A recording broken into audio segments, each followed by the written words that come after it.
আকাশবাণী কলকাতা। স্থানীয় সংবাদ পড়ছি প্রবাল বন্দ্যোপাধ্যায়। এখনকার বিশেষ বিশেষ খবর। দক্ষিণ 24 পরগনার বারুইপুরে 12 বছরের নাবালিকাকে ধর্ষণ ও খুনের ঘটনার তদন্তে ডিজিপিকে 72 ঘণ্টার মধ্যে পূর্ণাঙ্গ রিপোর্ট জমা দেওয়ার নির্দেশ দিয়েছেন মুখ্যমন্ত্রী শুভেন্দু অধিকারী। কোনো অপরাধীকে রেহাই দেওয়া হবে না বলে তিনি স্পষ্ট জানিয়ে দিয়েছেন। এবার দক্ষিণ কলকাতার নেতাজি নগরে এক নাবালিকাকে যৌন নিগ্রহ এবং ধর্ষণের অভিযোগ উঠেছে। রাজ্যে বন্ধ থাকা সবকটি জুট মিল আগামী 10ই জুলাইয়ের মধ্যে খুলতে চলেছে। রাজ্যের উন্নয়নমূলক প্রকল্পে বার্ষিক বাজেটের 33% খরচে ছাড়পত্র দিল অর্থ দপ্তর। পশ্চিমবঙ্গে বিজেপি সরকারকে ক্ষমতায় আনার জন্য প্রধানমন্ত্রী নরেন্দ্র মোদীকে ধন্যবাদ জানিয়েছেন ইন্দোনেশিয়ায় বসবাসকারী ভারতীয় সম্প্রদায়। পুজোর পরেই কলকাতা ও হাওড়া পুরসভার নির্বাচন সম্পন্ন করতে চাইছে রাজ্য সরকার। কলকাতা হাইকোর্টে আজ 2016 সালের উচ্চ প্রাথমিকে নিয়োগ সংক্রান্ত কাউন্সিলিং মামলা শুনানির আগেই গতকাল স্কুল সার্ভিস কমিশন কাউন্সিলিংয়ের বিজ্ঞপ্তি জারি করেছে। আসছে বিস্তারিত সংবাদে। দক্ষিণ 24 পরগনার বারুইপুরে 12 বছরের নাবালিকাকে ধর্ষণ ও খুনের ঘটনার তদন্তে কোনো অপরাধীকে রেহাই দেওয়া হবে না বলে মুখ্যমন্ত্রী শুভেন্দু অধিকারী স্পষ্ট জানিয়েছেন। গতকাল সাংবাদিক বৈঠকে তিনি জানান, মূল অভিযুক্তদের গ্রেপ্তার করা হয়েছে এবং গণপিটুনি, অগ্নিসংযোগ ও ভাঙচুরের ঘটনায় প্রায় 200 জনকে চিহ্নিত করে গ্রেপ্তারের প্রক্রিয়া চলছে। পুলিশের গাড়ি ভেঙেছেন, রেল লাইন উপড়েছেন, প্রায় অ্যাপ্রক্স 200 আইডেন্টিফাইড হয়েছে। প্রত্যেককে অ্যারেস্ট করা, একটা লোককেও ছাড়া হবে না। পিছন থেকে যারা উস্কেছেন পলিটিক্যাল লোক, তাদেরকেও আইডেন্টিফাই করা হয়েছে। ওদেরকেও ঠিক প্রপারলি শিক্ষা দেওয়ার কাজ সরকার করে। আমাদের কোন লোকের যদি কোনো টাইমের মধ্যে কোনো শিথিলতা থাকে 1%, সেক্ষেত্রেও স্ট্রং অ্যাকশন নেওয়া হবে। নিহত নাবালিকার পরিবারের সঙ্গে দেখা করে তাদের দাবি শোনার পাশাপাশি আর্থিক ও অন্যান্য সহায়তার আশ্বাস দেন মুখ্যমন্ত্রী। সূর্যপুরে একটি পুলিশ আউটপোস্ট গড়ে তোলারও ঘোষণা করেন তিনি। ডিজিপিকে 72 ঘণ্টার মধ্যে পূর্ণাঙ্গ রিপোর্ট জমা দেওয়ার নির্দেশ দিয়েছেন বলে মুখ্যমন্ত্রী জানান। এছাড়া ফুটবল খেলা নিয়ে বিবাদের জেরে খুন হয়ে যাওয়া 17 বছরের কিশোর প্রসেনজিৎ বিশ্বাসের পরিবারের সঙ্গেও দেখা করেছেন শ্রী অধিকারী। বারুইপুর থেকেই মুখ্যমন্ত্রী রাজ্যের সব পুলিশ সুপার ও কমিশনারদের সঙ্গে ভার্চুয়ালি বৈঠকে যোগ দেন। এদিকে রাজ্যের মন্ত্রী অগ্নিমিত্রা পাল, বিজেপি নেত্রী লকেট চট্টোপাধ্যায় এবং ফাল্গুনী পাত্র গতকাল সকালে বারুইপুরে কন্যাহারা বাবা মায়ের সঙ্গে দেখা করেন। বারুইপুরে নাবালিকার মৃত্যু ও নির্যাতনের ঘটনায় রাজ্য সরকার কঠোরতম পদক্ষেপ নিচ্ছে বলে মন্ত্রী অগ্নিমিত্রা পাল জানিয়েছেন। একটা 11 বছরের সন্তানকে যদি মানুষকে হারাতে হয়, কোনো মায়ের বারবার আমরা বলেছি, মাননীয় মুখ্যমন্ত্রী উনিও জানেন, ওনার স্বামী জানেন, সম্পূর্ণভাবে আমাদের সরকার তার পাশে। শুধু এই ঘটনা নয়, যা ঘটনা যদি ঘটে মহিলার উপর অত্যাচার, ইনক্লুডিং এই ঘটনাটা, দৃষ্টান্তমূলক শাস্তি হবে। এবং যারা ইনভলভ, মাননীয় মুখ্যমন্ত্রী যেটা বলেছেন, যদি দেখা যায় যে পুলিশ প্রশাসনে অ্যাকশন নেন, এর আগেও বহুবার বৈঠকে বলে দিয়েছে তিনি কিন্তু বরদাস্ত করবেন না। তো তদন্তে যদি কারুর নাম উঠে আসে, তারা কোঅপারেট করেনি, গড হেল্প। এদিকে বারুইপুর কাণ্ডের পরিপ্রেক্ষিতে বিজেপি রাজ্য সভাপতি শ্রমিক ভট্টাচার্য গতকাল দলের হুগলি সাংগঠনিক জেলার বৈঠকে যোগ দিতে শ্রীরামপুরে এসে বলেন, রাজ্য সরকার তৎপরতার সঙ্গে যে কোনো ধরনের বিচ্যুতি, অসামাজিক কাজকে রুখে দেওয়ার ব্যবস্থা করছে। এই নিয়ে উদ্বিগ্ন হওয়ার প্রয়োজন নেই। বারুইপুরের পরে এবার দক্ষিণ কলকাতার নেতাজি নগরে এক নাবালিকাকে যৌন নিগ্রহ এবং ধর্ষণের অভিযোগ উঠেছে। এই ঘটনায় পুলিশ বাবলু বাগ নামে এক টোটো চালককে গ্রেপ্তার করে। পুলিশ সূত্রের খবর, মঙ্গলবার ওই নাবালিকাকে খাবারের লোভ দেখিয়ে নিজের বাড়িতে ডেকে নিয়ে যায় অভিযুক্ত। পরে ওই নাবালিকার ওপর যৌন নির্যাতন চালায় সে। নির্যাতিতা শিশুটির শারীরিক পরীক্ষা করানো হয়েছে। ভারতীয় ন্যায় সংহিতার ধর্ষণের মামলা রুজু করেছে পুলিশ। দেয়া হয়েছে পক্সো আইনের একাধিক ধারা। রাজ্যে বন্ধ থাকা সবকটি জুট মিল আগামী 10ই জুলাইয়ের মধ্যে খুলতে চলেছে। গতকাল নিউ সেক্রেটারিয়েটের শ্রম দপ্তরে শ্রমমন্ত্রীর উপস্থিতিতে হুগলি, হাওড়া, উত্তর 24 পরগনা এবং পূর্ব বর্ধমানের India jute, Hastings, Gondalpara, Empire, লুটমেক্স, শক্তিগড় এবং হাওড়া জুট মিলের মালিকপক্ষ ও শ্রমিক ইউনিয়নের প্রতিনিধির মধ্যে আলাদা আলাদাভাবে দ্বিপাক্ষিক বৈঠক অনুষ্ঠিত হয়। বৈঠকে উপস্থিত ছিলেন শ্রম দপ্তরের রাষ্ট্রমন্ত্রী ভাস্কর ভট্টাচার্য, বিশেষ শ্রম কমিশনার আশিস সরকার এবং জেলার অন্যান্য আধিকারিকরা। বৈঠকে এইসব জুট মিলে আগামী 10ই জুলাইয়ের মধ্যে খুলে যাওয়ার সিদ্ধান্ত নেওয়া হয়। মিটিংয়ের সিদ্ধান্ত অনুসারে মিল কর্তৃপক্ষ এই মর্মে সাসপেনশন অফ ওয়ার্ক তুলে নেওয়ার নোটিশ দেবে। প্রথমে রক্ষণাবেক্ষণের কাজ শুরু হবে এবং 16ই জুলাই থেকে ধাপে ধাপে উৎপাদন শুরু হবে। শ্রমমন্ত্রী অর্জুন সিংয়ের উদ্যোগে এবং শ্রম কমিশনারের সিদ্ধান্তের ফলে প্রায় 20,000-এর বেশি চটকল শ্রমিক তাদের কাজ ফিরে পাবে বলে মনে করা হচ্ছে। রাজ্যের উন্নয়নমূলক প্রকল্পে বার্ষিক বাজেটের 33% খরচে ছাড়পত্র দিল অর্থ দপ্তর। গতকাল নবান্নে চলতি আর্থিক বছরের স্টেট ডেভেলপমেন্ট স্কিম সংক্রান্ত নির্দেশিকা জারি করা হয়। এপ্রিল, মে, জুন এবং জুলাই এই 4 মাসের অন্তর্বর্তীকালীন বাজেটে বরাদ্দ অর্থের সাপেক্ষে রাজ্যের এই সিদ্ধান্ত। নির্দেশিকা অনুযায়ী গ্রামাঞ্চলের পরিকাঠামো উন্নয়নে সমপরিমাণ অর্থ খরচ করা যাবে। রুরাল ইনফ্রাস্ট্রাকচার ডেভেলপমেন্ট ফান্ডের অধীনস্থ প্রকল্পগুলি সরাসরি এর আওতায় আসবে। প্রশাসনিক দপ্তরগুলি তাদের অনুমোদিত প্রকল্পের জন্য সরাসরি ফান্ড মঞ্জুর করতে পারবে। তবে পঞ্চদশ ও ষোড়শ অর্থ কমিশনের প্রকল্প, কেন্দ্রের আর্থিক সহায়তাপ্রাপ্ত প্রকল্পগুলিতে সরাসরি টাকা ছাড়া যাবে না। সেক্ষেত্রে অর্থ দপ্তরের বাজেট শাখার আগাম অনুমোদন নিতে হবে। তারাতলায় বিপর্যয়ের পর কলকাতা পুরসভার প্রাক্তন মেয়র ফিরহাদ হাকিমের ওএসডি কালীচরণ ব্যানার্জির গ্রেপ্তারির পর তাকে ঘিরে একের পর এক দুর্নীতির চাঞ্চল্যকর তথ্য সামনে আসছে। বিশেষ করে বেআইনি নির্মাণ, রেগুলারাইজেশনের নামে বিপুল অঙ্কের ঘুষ আদায়ের অভিযোগে পুরসভার বিল্ডিং আইনের 401 ধারার একাধিক ফাইল এখন তদন্তের আওতায় আনতে চাইছে সিট। রেগুলারাইজেশনের ফাইলই এই চক্রের অন্যতম বড় অর্থের উৎস বলে দাবি। অভিযোগ, বেআইনি নির্মাণের ক্ষেত্রে 401 ধারায় স্টপ ওয়ার্ক নোটিশ জারি করা হতো। এরপর রেগুলারাইজেশনের নামে মোটা অঙ্কের টাকা দাবি করা হতো। টাকা না দিলে ফাইল দীর্ঘদিন ফেলে রাখা অথবা ভাঙার নির্দেশ দেওয়ার অভিযোগও উঠেছে। এর পিছনে শুনানি বিভাগের আরও 2 আধিকারিকও রয়েছেন বলে জানা গেছে। রাজ্যে আসন্ন রাজ্যসভার 3টি আসনের উপনির্বাচনের প্রস্তুতি নিয়ে আলোচনা করতে রাজ্যের মুখ্য নির্বাচনী আধিকারিক নীলাম মিনা গতকাল বিধানসভার সচিব তথা এই নির্বাচনের রিটার্নিং অফিসারের সঙ্গে বৈঠক করেন। রাজ্যের মুখ্য নির্বাচনী আধিকারিকের দপ্তর আয়োজিত এই বৈঠকে রাজ্যের অতিরিক্ত মুখ্য নির্বাচনী আধিকারিক অরিন্দম নিয়োগী, উপমুখ্য নির্বাচনী আধিকারিক সুমন্ত রায় সহ অন্যান্য আধিকারিকরা উপস্থিত ছিলেন বলে মুখ্য নির্বাচনী আধিকারিকের দপ্তর সূত্রের খবর। উল্লেখ্য, আগামী 24শে জুলাই এ নির্বাচন হওয়ার কথা। স্থানীয় সংবাদ শুনছেন আকাশবাণী কলকাতা কেন্দ্র থেকে। পশ্চিমবাংলার নির্বাচনে আঁচ পড়ল ইন্দোনেশিয়াতেও। গতকাল সেখানে ভারতীয় বংশোদ্ভূত এবং ইন্দোনেশিয়ায় বসবাসকারী ভারতীয়দের এক সমাবেশে প্রধানমন্ত্রীকে পশ্চিমবাংলায় বিজেপি সরকারকে ক্ষমতায় আনার জন্য ধন্যবাদ জানানো হয়। তার কাছে জানতে চাওয়া হয় পশ্চিমবঙ্গের উন্নয়নের লক্ষ্যে তিনি কি করতে চান। প্রত্যুত্তরে প্রধানমন্ত্রী বলেন, তার কাজ হল অর্থ তছরূপ বন্ধ করে প্রকৃত প্রাপকদের হাতে সেই অর্থ পৌঁছে দেয়া। তিনি বলেন, এইভাবেই পশ্চিমবঙ্গের উন্নয়নের জন্য রাজ্য সরকার কাজ করবে এবং অর্থ আত্মসাৎ বন্ধ করে তাকে উন্নয়নের কাজে লাগানো হবে। পুজোর পরেই কলকাতা ও হাওড়া পুরসভার নির্বাচন সেরে ফেলতে চাইছে রাজ্য সরকার।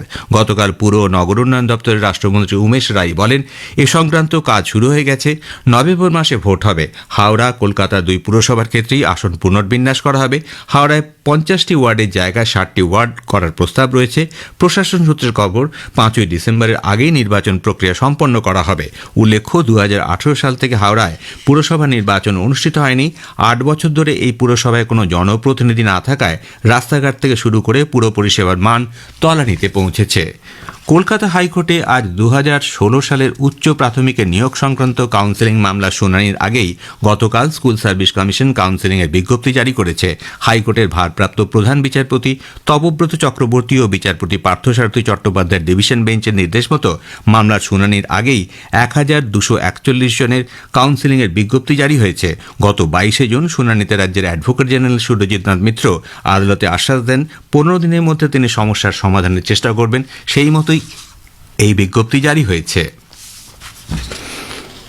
রাজ্যের প্রাক্তন মুখ্যমন্ত্রী জ্যোতি বসুর আজ 113তম জন্মদিন। এই উপলক্ষে সিপিআইএম ও বিভিন্ন সংগঠনের পক্ষ থেকে দিনটি উদযাপন করা হচ্ছে। কলকাতায় প্রমোদ দাশগুপ্ত মেমোরিয়াল ট্রাস্টের উদ্যোগে প্রমোদ দাশগুপ্ত ভবনে আজ এক রক্তদান শিবিরের আয়োজন করা হয়েছে। নিউ টাউনে Jyoti Basu centre for social স্টাডিজে রিসার্চের পক্ষ থেকে আজ বিকেলে এক আলোচনা সভা অনুষ্ঠিত হবে। উত্তর পশ্চিম বঙ্গোপসাগরের নিম্নচাপটি আরও পশ্চিম ও উত্তর পশ্চিমে সরে যাওয়ায় দক্ষিণবঙ্গে বৃষ্টির পরিমাণ কমেছে। এদিকে উত্তরবঙ্গে বৃষ্টির পরিমাণ বেড়েছে। আগামী 10 তারিখ পর্যন্ত ভারী থেকে অতি ভারী বৃষ্টির কমলা সতর্কতা রয়েছে বলে জানিয়েছেন আলিপুর আবহাওয়া দপ্তরের আঞ্চলিক অধিকর্তা হাবিবুর রহমান বিশ্বাস। আগামী কয়েকদিনে উত্তরবঙ্গে বৃষ্টিপাতের পরিমাণ বাড়বে। মূলত উপরের 5টা জেলা দার্জিলিং, জলপাইগুড়ি, কালিম্পং, আলিপুরদুয়ার, কোচবিহার তার অত্যন্ত ভারী বৃষ্টিপাত লাল সতর্কতা দেওয়া হয়েছে। আর উত্তরবঙ্গের 3টে জেলা দক্ষিণ দিনাজপুর, উত্তর দিনাজপুর, মালদা জেলাতেও ভারী বৃষ্টিপাতের সতর্কতা আগামী 2 দিনের মধ্যে রয়েছে। শেষ করার আগে বিশেষ বিশেষ খবরের কিছু অংশ আবার পড়ছি। দক্ষিণ 24 পরগনার বারুইপুরে 12 বছরের নাবালিকাকে ধর্ষণ ও খুনের ঘটনার তদন্তে ডিজিপিকে 72 ঘন্টার মধ্যে পূর্ণাঙ্গ রিপোর্ট জমা দেওয়ার নির্দেশ দিয়েছেন মুখ্যমন্ত্রী শুভেন্দু অধিকারী। এবার দক্ষিণ কলকাতার নেতাজি নগরে এক নাবালিকাকে যৌন নিগ্রহ এবং ধর্ষণের অভিযোগ উঠেছে। রাজ্যের বন্ধ থাকা সবকটি জুট মিল আগামী 10ই জুলাইয়ের মধ্যে খুলতে চলেছে। স্থানীয় সংবাদ শেষ হলো। আকাশবাণী খবর পড়ছি প্রবীর ভট্টাচার্য। বিশেষ বিশেষ খবর হলো, ভারত ও ইন্দোনেশিয়া সব ধরনের সন্ত্রাসবাদের কড়া নিন্দা করেছে বলে জানিয়ে প্রধানমন্ত্রী নরেন্দ্র মোদী দুদেশের মধ্যে আরও শক্তিশালী কৌশলগত অংশীদারিত্বের আহ্বান জানিয়েছেন। বিদেশমন্ত্রী ডক্টর এস জয়শঙ্কর বলেছেন, ভারত বাহরিন সহযোগিতা ধারাবাহিকভাবেই ঘনিষ্ঠ হচ্ছে। সরকার বলেছে, আন্তর্জাতিক বাজারে অপরিশোধিত তেলের দাম হ্রাস পেলে দেশে জ্বালানি তেলের দাম স্থিতিশীল থাকবে। হরমুজ প্রণালীতে 3টি বাণিজ্যিক জাহাজে হামলার কয়েক ঘন্টা পরই মার্কিন সেনাবাহিনী ইরানের বিরুদ্ধে নতুন করে হামলা চালিয়েছে। বিশ্বকাপ ফুটবলে আর্জেন্টিনা ও সুইজারল্যান্ড কোয়ার্টার ফাইনালে উঠেছে। আসছি বিস্তারিত খবরে। ভারত ও ইন্দোনেশিয়া সব ধরনের সন্ত্রাসবাদের কড়া নিন্দা করেছে। একই সঙ্গে আন্তর্জাতিক আইনের সঙ্গে সামঞ্জস্য রেখে সুসমন্বিত আন্তর্জাতিক উদ্যোগের আহ্বান জানিয়েছে। প্রধানমন্ত্রী নরেন্দ্র মোদী ইন্দোনেশিয়ার প্রেসিডেন্ট প্রাবোও সুবিয়ান্তের মধ্যে জাকার্তায় দ্বিপাক্ষিক বৈঠকের পর জারি করা যৌথ বিবৃতিতে উভয় নেতা সন্ত্রাসবাদ ও সন্ত্রাসবাদী সংগঠনগুলির বিরুদ্ধে বিশ্বের সব দেশকে একজোট হওয়ার আহ্বান জানান। প্রধানমন্ত্রী নরেন্দ্র মোদী ভারত ও ইন্দোনেশিয়ার মধ্যে আরও শক্তিশালী কৌশলগত অংশীদারিত্বের আহ্বান জানিয়ে একথাই জানান। पिछले वर्ष पहलगाम में जब जघन्य आतंकवादी हमला हुआ, इंडोनेशिया तब भारत के साथ मजबूती से खड़ा रहा। मैं इसके लिए राष्ट्रपति प्रभुओं और आप सभी का आभार व्यक्त करता हूं। हमारे दोनों देश काउंटर टेररिज्म पर जॉइंट वर्किंग ग्रुप के माध्यम से साथ काम कर रहे हैं। इंटेलिजेंस, साइबर थ्रेट्स, आतंकी फंडिंग और डी रेडिकलाइजेशन, इन क्षेत्रों में हम और सहयोग बढ़ाकर दुनिया में शांतिवादी ताकतों को मजबूती दे सकते हैं। প্রধানমন্ত্রী বলেন, এই অংশীদারিত্ব দু দেশের সমৃদ্ধি ছাড়াও আঞ্চলিক ও আন্তর্জাতিক শান্তি ও স্থিতিশীলতা বজায় রাখতে সহায়ক হবে। জাকার্তা ইন্দোনেশিয়ার সংসদে বক্তব্য রাখার সময় শ্রী মোদী বলেন, ভারত ও ইন্দোনেশিয়ার সম্পর্ক বহু প্রাচীন। উভয় দেশই অভিন্ন গণতান্ত্রিক মূল্যবোধ, পারস্পরিক আস্থা ও ভবিষ্যতের জন্য সম দৃষ্টিভঙ্গি পোষণ করে। ভারত উন্নয়ন, শান্তি, স্থিতিশীলতা ও সমৃদ্ধিতে বিশ্বাসী। তিনি আঞ্চলিক নিরাপত্তার জন্য ক্ষতিকারক এ ধরনের শক্তি ও সন্ত্রাসবাদের বিরুদ্ধে সম্মিলিত উদ্যোগ গ্রহণের উপরও জোর দেন। ভারত প্রশান্ত মহাসাগরীয় অঞ্চলের পাশাপাশি তিনি দক্ষিণী বিশ্বের স্থিতিশীলতার উপরও গুরুত্ব দেন। भारत और इंडोनेशिया का स्ट्रेटेजिक ट्रस्ट इंडो पैसिफिक में स्टेबिलिटी का मजबूत आधार बनेगा। हमारी साझेदारी केवल दो देशों का संबंध नहीं है, यह इंडो पैसिफिक की स्टेबिलिटी, ग्लोबल साउथ की शक्ति और विश्व के शेयर्ड फ्यूचर में विश्वास का संकल्प है।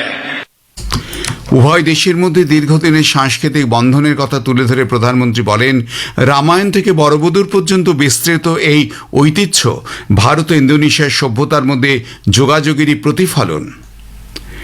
কৌশলগত আস্থার গুরুত্বের উপর জোর দিয়ে শ্রী মোদী সাইবার নিরাপত্তা, জরুরি পরিস্থিতির মোকাবিলার প্রস্তুতি, সামুদ্রিক সহযোগিতার ক্ষেত্রে গ্রেট নিকোবর থেকে মালাক্কা প্রণালী পর্যন্ত আরও নিবিড় সহযোগিতার পক্ষেই মত প্রকাশ করেন।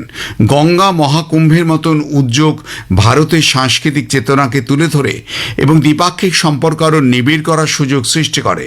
প্রধানমন্ত্রীকে ইন্দোনেশিয়ার সর্বোচ্চ অসামরিক সম্মান বেন্তাং আদি পুরানা প্রদান করা হয়। 3 দেশের 6 দিনের সফরে প্রধানমন্ত্রী আজ অস্ট্রেলিয়া যাবেন, সেখান থেকে যাবেন নিউজিল্যান্ড। বিদেশমন্ত্রী ডক্টর এস জয়শঙ্কর বলেছেন, ভারত বাহরিন সহযোগিতা ধারাবাহিকভাবে ঘনিষ্ঠ হচ্ছে। গতকাল তাঁর দুদিনের বাহরিন সফর শেষ হয়।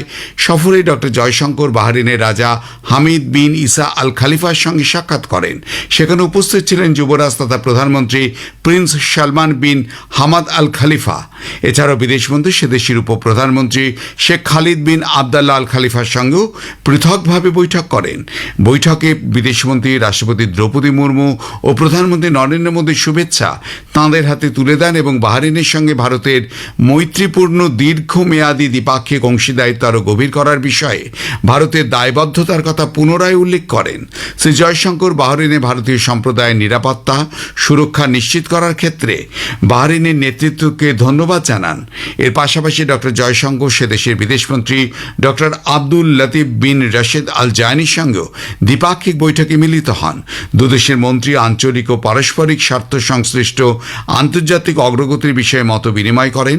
এছাড়াও তাঁরা ভারত বাহরিন দ্বিপাক্ষিক সম্পর্ক বিভিন্ন ক্ষেত্রে সহযোগিতা আরও বৃদ্ধির পন্থা পদ্ধতির উদ্ভাবন নিয়ে মত বিনিময় করেন। খবর শুনছেন আকাশবাণী থেকে। পেট্রোলিয়াম এবং প্রাকৃতিক গ্যাস দপ্তরের মন্ত্রী হরদীপ সিং পুরী বলেছেন, আন্তর্জাতিক বাজারে অপরিশোধিত তেলের দাম স্থিতিশীল বা হ্রাস পেলে দেশে পেট্রোল ও ডিজেলের মূল্য ইতিবাচক দিকেই থাকবে বলে আশা করা যাচ্ছে। বিশ্বে তেল ও গ্যাসের সরবরাহ ক্রমশ প্রসারিত হচ্ছে বলে আশা প্রকাশ করে মন্ত্রী বলেন, উপভোক্তাদের দৃষ্টিভঙ্গিও সেই সঙ্গে অনুকূল হচ্ছে। গতকাল নতুন দিল্লিতে বিকশিত ভারত কনক্লেভে বক্তব্য রাখতে গিয়ে শ্রী পুরী বলেন, কূটনৈতিক দৌত্য ও সময়োপযোগী নীতি নির্ধারণ, অভ্যন্তরীণ উৎপাদন বৃদ্ধি ও বহুমুখী আমদানির ক্ষেত্রে বৃদ্ধির ফলে ভারত সাম্প্রতিক দশকে জ্বালানি সরবরাহ ব্যাহত হওয়ার মতন চ্যালেঞ্জ সাফল্যের সঙ্গে মোকাবিলা করেছে। বিভিন্ন ক্ষেত্রে এল নিনোর সম্ভাব্য প্রভাব এবং এ সংক্রান্ত প্রস্তুতিমূলক পদক্ষেপ পর্যালোচনার জন্য গতকাল প্রধানমন্ত্রী কার্যালয়ে একটি উচ্চ পর্যায়ের পর্যালোচনা বৈঠক অনুষ্ঠিত হয়। প্রধানমন্ত্রীর মুখ্য সচিব ডক্টর পি.কে. মিশ্রের সভাপতিত্বে সেবাতীর্থে এই বৈঠকটি আয়োজিত হয়। এতে 15টিরও বেশি মন্ত্রকের সচিব ও ঊর্ধ্বতন আধিকারিকেরা উপস্থিত ছিলেন। ডক্টর মিশ্র সামগ্রিক পরিস্থিতি ক্রমাগত পর্যবেক্ষণ করা এবং রাজ্যগুলির সঙ্গে সমন্বয় করে ঝুঁকিপূর্ণ জেলাগুলিতে মৌসুমি বায়ু বা বর্ষার বিলম্বিত প্রবেশের প্রভাব মূল্যায়ন করার নির্দেশ দেন, যাতে প্রয়োজনে যথাযথ প্রতিকারমূলক ব্যবস্থা গ্রহণ করা যায়। বৈঠক চলাকালীন আবহাওয়া দপ্তরের আধিকারিকেরা জুন জুলাই মাসের এ পর্যন্ত বৃষ্টিপাতের সামগ্রিক পরিস্থিতি তুলে ধরেন। আইএমডির মহানির্দেশক দেশে মৌসুমি বায়ুর বিস্তৃতি এবং এল নিনোর সম্ভাব্য প্রভাব সম্পর্কে সর্বশেষ তথ্য প্রদান করেন। জুলাইয়ের প্রথম সপ্তাহে স্বাভাবিকের চেয়ে বেশি বৃষ্টি লক্ষ্য করা গেছে। জুলাই ও আগস্ট মাসে মৃদু থেকে মাঝারি মাত্রার এল নিনোর প্রভাব থাকতে পারে বলেও আশঙ্কা করা হচ্ছে। হরমুজ প্রণালীতে 3টি বাণিজ্যিক জাহাজে হামলার কয়েক ঘন্টা পরই মার্কিন সেনাবাহিনী ইরানের বিরুদ্ধে নতুন করে হামলা চালিয়েছে। সামাজিক মাধ্যমে দেওয়া এক বিবৃতিতে মার্কিন যুক্তরাষ্ট্রের সেন্ট্রাল কমান্ড জানিয়েছে, আন্তর্জাতিক জলপথে বাণিজ্যিক জাহাজে হামলার দায়ে ইরানকে চড়া মূল্য দিতে বাধ্য করার লক্ষ্যেই এই হামলা চালানো হলো। এদিকে মার্কিন আধিকারিক জানিয়েছেন, ইরানের বিমান প্রতিরক্ষা ব্যবস্থা, উপকূলীয় নজরদারি ব্যবস্থা, ভূমি থেকে আকাশে নিক্ষেপযোগ্য ক্ষেপণাস্ত্র এবং জাহাজ বিধ্বংসী ক্রুজ মিসাইল ও ড্রোন উৎক্ষেপণ কেন্দ্রগুলিকে লক্ষ্য করে আক্রমণ চালানো হচ্ছে। ইরানের বন্দরগুলিকেও আক্রমণের লক্ষ্যবস্তু করা হয়েছে। ইরানের রাষ্ট্রীয় প্রচার মাধ্যম কেশাম ও বন্দর আব্বাসে বিস্ফোরণের শব্দ পাওয়ার কথা জানিয়েছে। এদিকে মার্কিন যুক্তরাষ্ট্র ইরানের মধ্যেকার সংঘাত অবসানের লক্ষ্যে করা অন্তর্বর্তীকালীন চুক্তির আওতায় ইরানের তেল বিক্রির যে অনুমতি বা লাইসেন্স দেওয়া হয়েছিল, মার্কিন যুক্তরাষ্ট্র তা বাতিল করেছে। বিশ্বকাপ ফুটবলে আর্জেন্টিনা ও সুইজারল্যান্ড কোয়ার্টার ফাইনালে উঠেছে। 72 বছর পর কোয়ার্টার ফাইনালে উঠে ইতিহাস সৃষ্টি করল সুইজারল্যান্ড। রাউন্ড অফ 16-এর খেলায় গতরাতে পেনাল্টি শুটআউটে সুইজারল্যান্ড 4-3 ব্যবধানে কলম্বিয়াকে হারিয়ে দেয়। নির্ধারিত সময় খেলা গোলশূন্য ছিল। 1954 সালের বিশ্বকাপে শেষবার কোয়ার্টার ফাইনালে ওঠে তারা। উল্লেখ্য, সুইজারল্যান্ডই সেবারের আয়োজক দেশ ছিল। অন্যদিকে খেলায় রুদ্ধশ্বাস ম্যাচে আর্জেন্টিনা 3-2 গোলে মিশরকে হারিয়ে দেয়। খেলার 19 মিনিটে ইয়াজির ইব্রাহিম ও 67 মিনিটে মোস্তাফা জিকো গোল করে মিশরকে এগিয়ে দেন। এর আগে 21 মিনিটে পেনাল্টি পেল, তা থেকে লিওনেল মেসির শট আটকে দেন মিশরের গোলরক্ষক মোস্তাফা সোবেইর। এরপর 79 মিনিটে মেসির পাস থেকে ক্রিশ্চিয়ান রোমেরো ও 83 মিনিটে মেসি গোল করে আর্জেন্টিনার হয়ে সমতা ফেরান। দ্বিতীয়ার্ধে সংযুক্ত সময়ে এনজো ফার্নান্ডেজের গোলে আর্জেন্টিনা জয়লাভ করে। গোলের ফলে মেসি আবার চলতি বিশ্বকাপের সর্বোচ্চ গোলদাতা তালিকার প্রথম স্থানে উঠে এলেন। 5 ম্যাচে মেসির গোল সংখ্যা 8। শেষ 8-এ ফ্রান্স মরক্কোর, স্পেন, বেলজিয়ামের, নরওয়ে, ইংল্যান্ডের ও আর্জেন্টিনা সুইজারল্যান্ডের বিরুদ্ধে খেলবে। শেষ 8 পর্ব শুরু হবে আগামীকাল। শেষ করবার আগে খবরে বিশেষ কিছু অংশ আরেকবার।